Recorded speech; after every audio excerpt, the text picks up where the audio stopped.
queridos alunos, mais uma vez nos encontrando e nós iremos falar hoje sobre meio ambiente, sustentabilidade e fonte de energia. Essa aula é dividida em várias outras, né? Nós não conseguiríamos trabalhar em uma única aula. A segunda aula sobre esse tema eu baixei um vídeo para vocês perceberem, conhecer os principais problemas ambientais do Brasil. E nas próximas aulas nós iremos trabalhar é, as fontes de energia e os problemas ambientais de maneira mais detalhadas no nosso país, tá? É,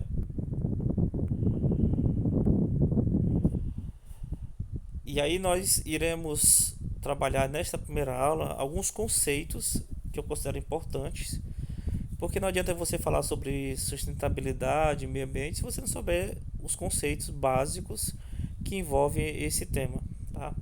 Então eu baixei um conceito sobre meio ambiente, que ele é usado para as Nações Unidas, pelas Nações Unidas, é um conceito elaborado pelas Nações Unidas.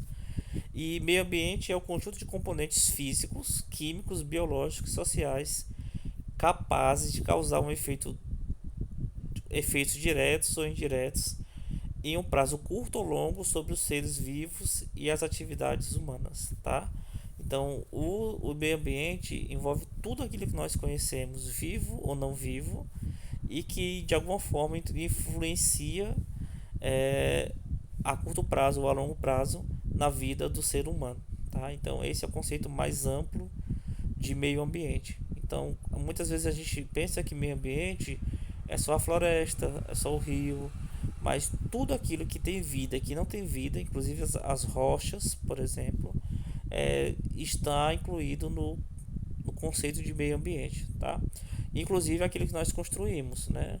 O meio ambiente artificial que nós construímos que influencia no meio ambiente natural.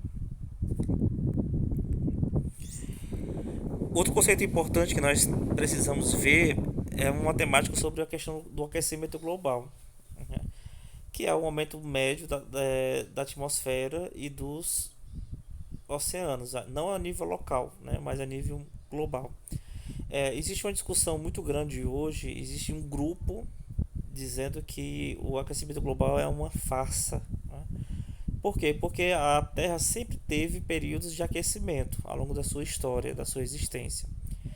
Mas, e por isso eles dizem que o aquecimento, a média de aquecimento global atual, seria na verdade um processo natural da Terra que estaria entrando no segundo, no terceiro, no quarto aquecimento global, só que não causada pelo homem, e sim um processo natural.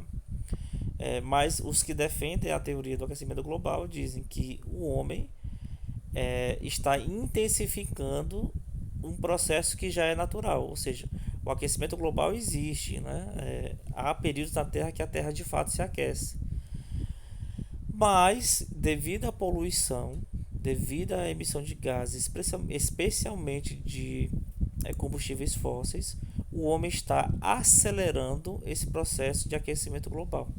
E aí esse aquecimento global é, tem muitas consequências, né? E intensifica alguns fenômenos climáticos, desregulando o clima, intensificando chuvas em um lugar e causando mais secas mais intensas em outro. A questão da diferença de temperatura no mundo, né, das áreas do mundo, o que provoca, por exemplo, tornados mais fortes, furacões mais fortes, como nós temos visto, né?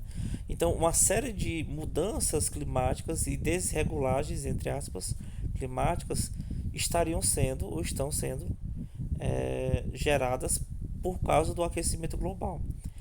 Outra consequência do aquecimento global é a questão do derretimento das calotas polares, né? O aceleramento desse derretimento, o que pode provocar o, a subida do nível do mar no mundo, especialmente nas regiões mais próximas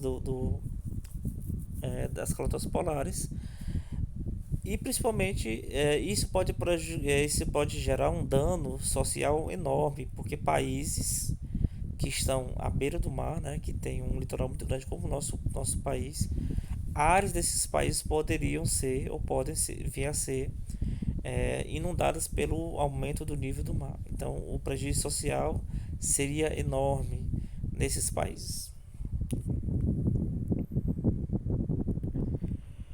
Efeito estufa, né? O efeito estufa também é um efeito natural, né? Nós vamos ver na próxima imagem como é que isso acontece, né? Esse processo é responsável por manter a Terra em uma certa temperatura, né? Garantindo o calor necessário para que a vida exista, né? Há quem diga que se não existe o efeito estufa, nós não conseguiríamos viver na Terra, tá? E aí vou passar para a imagem para mostrar para vocês como acontece o efeito estufa, né?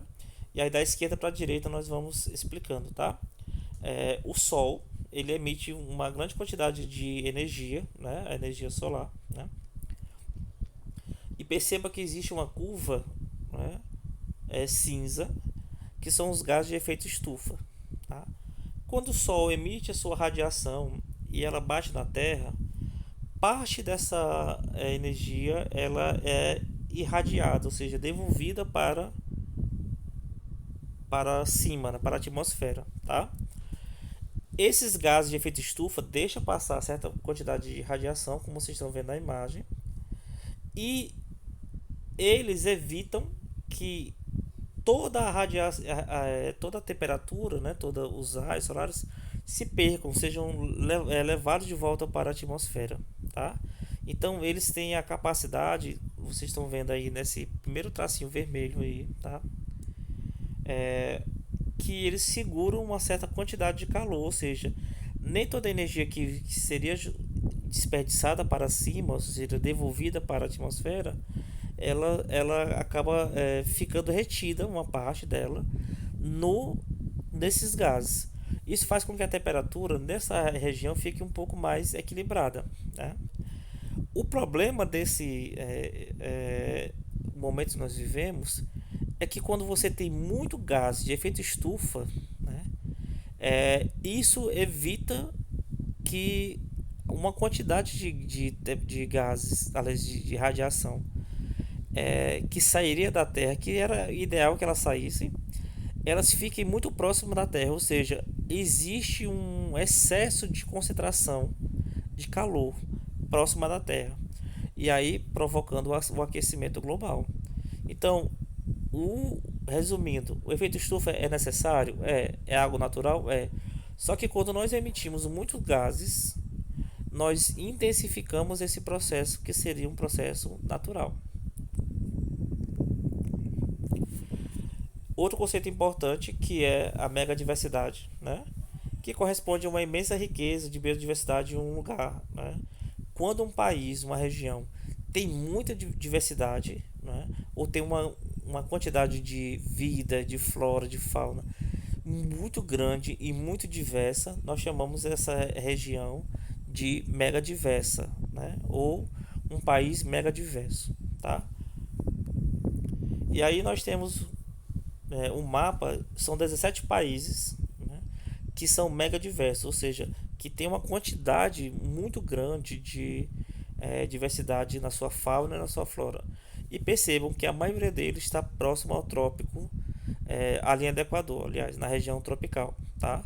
Então essa região é a região onde você tem uma grande quantidade de vida, né, uma mega diversidade, e são 17 países que estão nessa região. E o assoreamento, né, que é o acúmulo de sedimentos de areia, né, terras, enfim, rochas, em algum lugar, que são levadas de algum lugar, que são levadas para o corpo do rio, né? E aí nós conhecemos bem o rio Parnaíba. Se você pega ali próximo da Avenida Maranhão, você percebe que ali existe muitas coroas do rio, né, em todo o seu percurso. E isso é fruto de um desmatamento da sua margem, que faz com que a areia seja jogada da margem em direção ao centro do rio, ao corpo do rio, formando o que nós conhecemos como coroas do rio aqui na nossa região, tá? Então o assoreamento é outro problema sério que nós enfrentamos no nosso país, tá? E Desenvolvimento sustentável, que é a busca de você ter uma exploração econômica dos recursos naturais sem que você prejudique as gerações futuras. E aí nós temos uma definição, né, que foi feita na Comissão Mundial sobre o Meio Ambiente das Nações Unidas também, que diz assim, ó, é, desenvolvimento sustentável é o desenvolvimento capaz de suprir as necessidades da geração atual, ou seja, nós, sem comprometer a capacidade de atender às necessidades das futuras gerações. É o desenvolvimento que não esgota os recursos para o futuro. Então, isso é desenvolvimento sustentável. Então, quando nós falamos de sustentabilidade, nós estamos falando de você usar de maneira adequada, racional os recursos naturais agora, de uma forma que não falte para gerações futuras. Até a próxima.